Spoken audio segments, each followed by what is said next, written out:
is called Managing Self-Limiting Beliefs, something that we look at and focus on in the majority of our leadership and talent programs. So, just to go through the webinar ground rules, a lot of you will be used to this by now who've attended one of our webinars. It's a 30-minute session. Obviously, the content is going to be led by us, but there will still be lots of opportunity to interact. So we'll definitely do a poll on here. We'll get the whiteboard out. And I'm hoping that you use the live chat functionality as well. If you want to ask us any questions during the webinar, please use the chat facility. Your microphone should be on mute now, just so we can restrict any background noise. A recording will be available on our website over the next few days. So we will put it on the front of our website. So please log in to andspartnership.com and you'll be able to access the recording as well. And at the end of this session, like every other session, there'll be a short online feedback form. We'd really appreciate you completing this. It'll probably only take a minute or so. But what we'd really like to know as well is what other webinars subjects you'd like us to be able to present on. That'd be really, really useful. So again, Zoom, you'll have a bar, grey-black bar or ribbon. Really just use that for the chat functionality. There'll be a poll, but the poll will pop up on your screen. Just make sure that you click submit. You don't have to have your camera on. You can put it on if you want. You can be facing me, but you can keep your camera switched off, and obviously you're on mute anyway.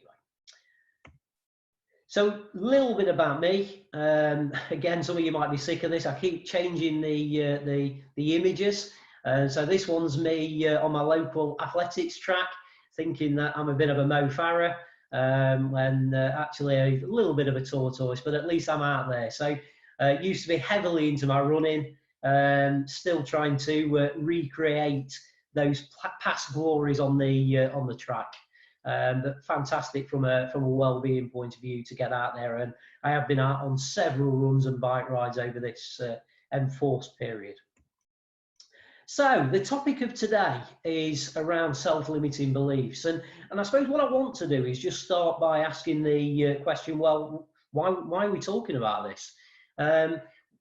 We can go into the what are the self-limiting beliefs, but during our programs we use a book called Leadership Plain and Simple. I'm putting it up here, but for further reference to this you can contact us. But Leadership Plain and Simple by Steve Radcliffe. And one of the things he talks about is, when it comes to leadership, is how do we limit ourselves? Why aren't we always the best that we can be? And there's a few reasons for it. He says that thinking from the present can be one limiting factor, and actually not being able to see how to do things and not future thinking can be another one. But the third one that Steve talked about is limiting beliefs. So these self-limiting beliefs that most people have, I would say, no matter whether you're in a senior role or junior role, it really doesn't matter. Negative self-talk can have a huge impact. So what are self-limiting beliefs? Well, for me, they're assumptions or perceptions that you've got about yourself. And quite often, as it says in the in that diagram on the screen, they're not actually true. So if you look at the screen, in the circle, the bullseye, if you like, is you at your best.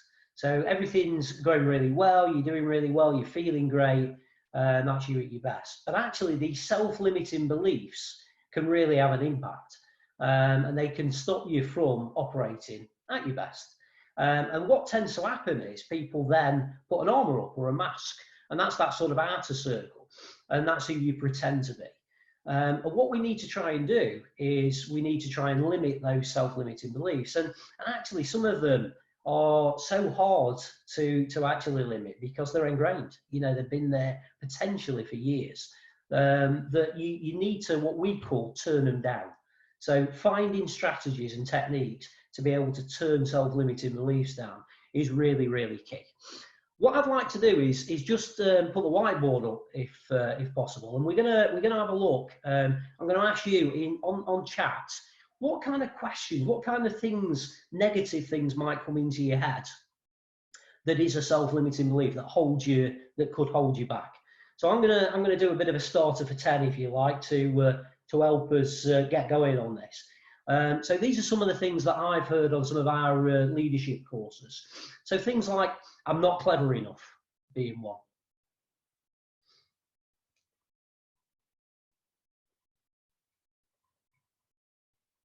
I'm no good at this.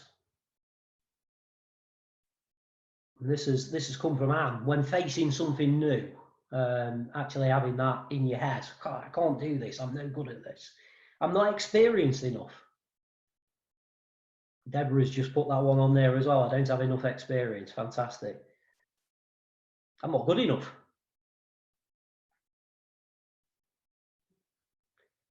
This is a good one from Samantha. Yeah, I don't want to make a fool of myself.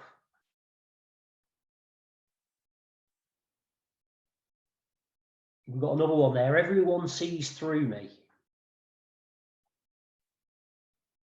Oh, thanks, Catherine. Yeah, I don't want to fail, being another one.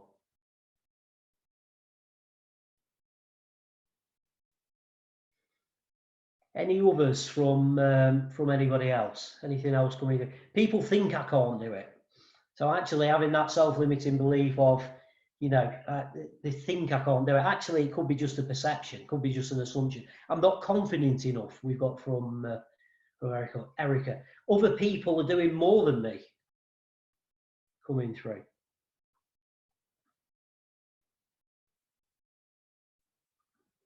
Someone else can do it better.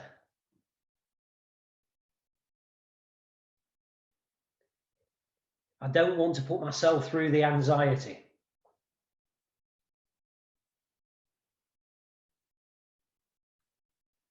One from Lee, not creative enough. I'm not creative enough.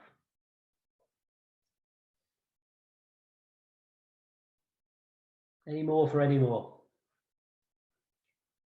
Fantastic, great stuff. So a comprehensive list, and we'll keep a record of that. So if we can just remove the whiteboard, and I'll share my screen again. So we've identified what self-limiting beliefs are and the type of things that can kind of crop up, that negative self-talk that can really hold us back. What we've got here is a really simple strategy to help you stay at your best. So I just want to introduce this on the screen. So we've just got a really quick example, and actually it's quite a common example of the self-limiting belief being about senior people or hierarchy. So there will always be an event or a trigger, which is the first part of the process flow there. So someone who is senior to me asked me a question.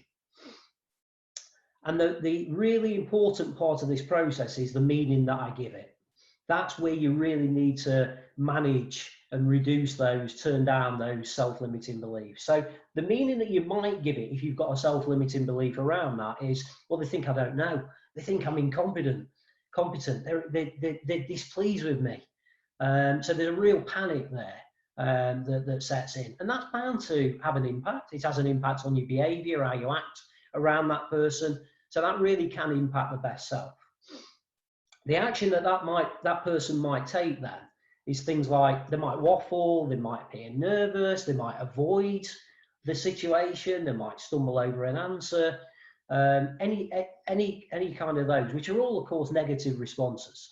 And of course, the impact of that on that person, that senior leader, that whoever you're talking to, is, well, they think I don't know, they think I'm incompetent. And again, you've got a cycle there of that self-limiting belief actually never going away, but also getting stronger and stronger, which is what we don't want. So it's a really simple way of actually looking at this. So once you get into an event or a trigger, what is triggering you? And I suppose this is for another day, because this is just an introductory webinar, but what we normally say to people is, well, what are your self-limiting beliefs? Now, I'm not expecting people to share that on chat right now, But that's the kind of reflection out of this session is, well, what is that? Is there one or two things that really stick out? Have I got a list of self-limiting beliefs that might hold me back? Okay, well, I've identified that self-limiting belief. What meaning am I giving it? Right, what action do I need to take? And it's a really, really simple strategy for doing that. One thing that I do definitely want to say is that self-limiting beliefs, we all have them, you know. So even your CEO and senior leadership do have self-limiting beliefs. It's very rare for somebody not to. I've got a friend who's I think she's classed as a headhunter. She works down in London, and her main role is to get chief executives on board at organisations. And part of her one-stop shop sort of service is that she does some coaching with those people prior to an interview. And the biggest thing that she says that comes out of that coaching is the self-limiting beliefs that these people have got prior to an interview. So it just shows you that everybody's got them. It's not something that we should feel ashamed of or embarrassed about, but it is something from a self-awareness piece. If you can understand what is holding you back, then obviously you're going to be able to think about those strategies to help. Now, one of the things that does come up there, and again, this is my friend who's the chief exec headhunter. She talks about something called imposter syndrome. So this is the sort of fear of being found out. Oh my God, you know, they're going to find me out here in this role. And imposter syndrome is quite common. And there's a few different areas actually of imposter syndrome. I thought I'd share a few with you just on this short session. So there's the perfectionist. So that's that person that needs to get everything right, do everything perfectly. And if they don't, then there's a lot of self-limiting beliefs and negative self-talk that comes as a result of that. The superwoman or superman, the person that needs to actually do everything. So they're the ones that want to get involved in everything.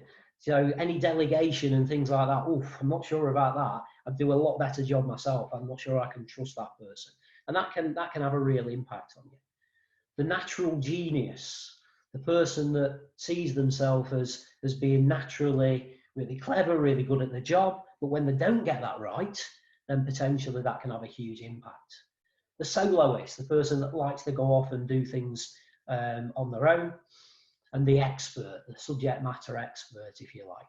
So I think just to illustrate all of these, I've got a few questions, and you might, it'd be interesting just to get you, do I fall into any of these brackets when it comes to imposter syndrome? So the first one being the perfectionist. I'm just going to reveal some questions. You might fall into this bracket if you answer yes to any of these. So have you ever been accused of being a micromanager? Do you have great difficulty delegating? Even when you're able to do so, do you feel frustrated and disappointed in the results? And when you miss the insanely high, which is it's insanely high because you're a perfectionist, mark on something, do you accuse yourself of not being cut out for the job? Do you ruminate on it actually for days as well, which can have a huge impact on preventing you from being at your best? Do you feel like your work must be 100% perfect 100% of the time? Actually, in this day and age, in these sort of, you know, VUCA times where it's volatile, it's uncertain, everything's changing, it's ambiguous, are we really going to get that 100% perfection 100% of the time? The superwoman, do you stay later at the office than the rest of your team, even past the point that you've completed that day's necessary work? Do you get stressed when you're not working and find downtime completely wasteful? Shouldn't be downtime, not as a superman or woman.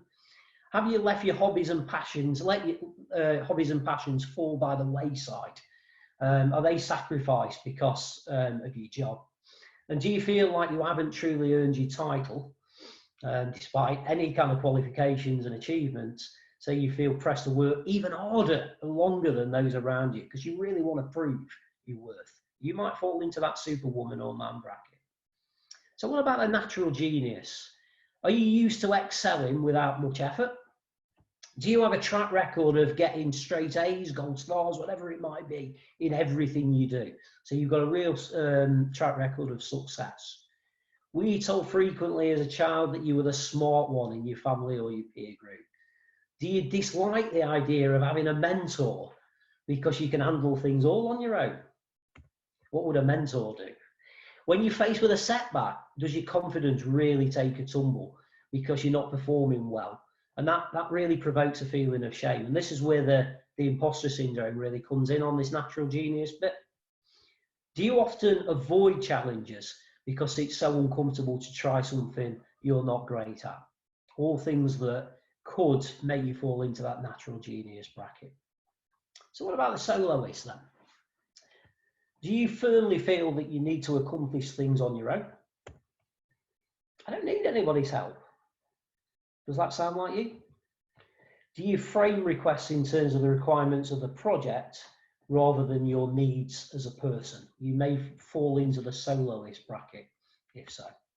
And then the final one is the expert in imposter syndrome. Do you shy away from, say, applying to job listings unless you meet every single requirement? Are you constantly seeking out learning, training, certifications because you think you need to improve your skills in order to succeed? Even if you've been in your role for some time, can you relate to feeling like you still don't know enough? Just don't know enough. I need to know more. And do you shudder when someone says you're an expert? So just a brief introduction. Now, of course, don't hesitate to contact us, because what we can do with those questions is, once you've identified that you fall into one of those brackets, is, okay, so what can we do about it? And we help people through that in our programs, whether that's in pairs, in group discussions, and people really benefit from having conversations during a session, whether that be remotely using something like Zoom or Microsoft Teams, or whether it's face-to-face when we do get out of the situation that we're in at this moment. So you're going to have some individual strategies, but I just thought I'd share some generic ones really for now. So how can we turn these self-limiting beliefs down? Well, you can call on your support network. And I think what's really important about that is that it's not just people that are very, very much like you that are just going to give you a bit of a pat on your back, if you like. That's fine, and that's one kind of support network. But you also might want people that might tell you the truth, give you a kick up the backside sometimes. That kind of thing can really, really help. So identify a real varied support network. Draw on positive previous experiences. You've probably done a fantastic job in the past. You know, presentations can be something that can be a real self-limiting belief that can hold you back, delivering presentations or interviews. But you've probably gone through some fantastic interviews and presentations in the past. Ask for feedback. Get feedback on what you've done. You'll actually be surprised. You may well be getting a lot more positive feedback than you would developmental or what you'd see as negative feedback. Look after your health. I think this is really important. It's certainly really important now as well. Look after your physical health, because that has a huge impact on your mental health and keep you working at your best. Try and rationalize your feelings, and that can sometimes be quite hard, but actually really, you know, what's the worst that can happen? And maybe just something to have a look at later. This is something that I've done a little bit more research on as well. Something called learned optimism. So you can look at the 3 P's of that. I'm not going to go too much into that because of course this is just a taste of the webinar. But learned optimism is classed as the 3 P's. So personalization. So that's about thinking, well, actually, was it about me that I didn't achieve that target, or were there external factors? Were there time factors? Were there people factors? Were there resource factors? And that's where you get your optimism from. Pervasiveness. This is about stop catastrophizing about things. It's not necessarily just about you. That you failed, if you like, in a certain certain thing. And permanence is it fleeting or lasting? You know, is this going to last? Is this one mistake that I've made? It's not going to be a permanent thing, so I'm going to move on. So they're the sort of 3 P's of learned optimism. So what would be good is to use chat, but what I'd like to do is just put a quick poll on the things that we looked at on the imposter syndrome types, because it'd be really interesting to think about, with me going through these slides, which one do you recognise yourself in, if any? You could say none of these. So is it the perfectionist? Is it the superwoman or the man? The natural genius, the soloist, the expert, or maybe none of them? So just give it a little while. We've had over half the people participate. And just give it a couple more seconds. Brilliant. Okay. So we can just share the results. And hopefully people can see that, but the perfectionist, 50%, 5 people there, Superman, Superwoman there as well. And we've got a couple of people falling into the natural genius and the expert. Quite interestingly, nobody that participated said, well, I don't fall into any of those brackets, which is interesting. Thank you for the poll. We can bring that poll to a close. So I've given a few ideas around limiting that negative self-talk. Just before we finish, it'd be interesting to hear from you. So anybody got any ideas, any different ideas around how to limit self-limiting beliefs?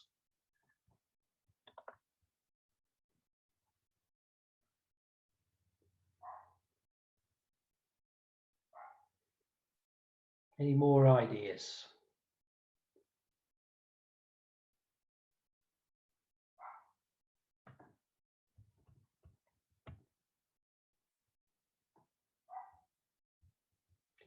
Okay, so we've got talking to other people about what I think my beliefs are to get a reality check. I think it's really good.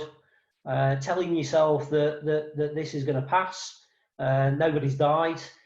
Breathing techniques, that's an interesting one. Yeah, mindfulness, breathing, bit of meditation, speaking to positive people. We know that negativity can breed negativity, so actually speaking to positive people can really help actually in managing those self-limiting beliefs. A lifetime for reflection. I think that's a really key one as well, during and after the task. Yeah, again, in the grand scheme of things, it's not a big deal. Being willing to be well and just say, well, you know, I am feeling like this. What can I do about it? Being prepared is a good one that's come through. So getting that preparation right. Honesty gets rewarded with honesty. Telling myself, don't think about it, just do it. Yeah, so sometimes just going for it, feeling the fear and doing it anyway. Sometimes going somewhere and having a rant and then just getting over it. And then for other people, it might be just being by myself. You know, it just depends. So a few strategies there to that people can work on. Okay, brilliant. So we're going to we're virtually at the end of our webinar on managing self-limiting beliefs. I just want to end by just talking to you about a program that we've created, which is designed for this specific environment that we're working in at the moment. So we've got a program called Leading in a Changing World. It's got 3 short bite-sized workshop sessions, leading remote teams, leading in change, and leading health and well-being. They're designed to be 3 hours, could be less, could be slightly more, dependent on what your requirements are. But please contact us to find out a bit more, maybe about that program for your leaders. And then we've got the Mental Health Aware, which is accredited by Mental Health First Aid England. We've got a couple of dates there. They're fully online. They're for half a day. You get a certificate, a workbook, and a really good manual, actually. So we've got some dates on Wednesday the 29th of April and Tuesday the 5th of May.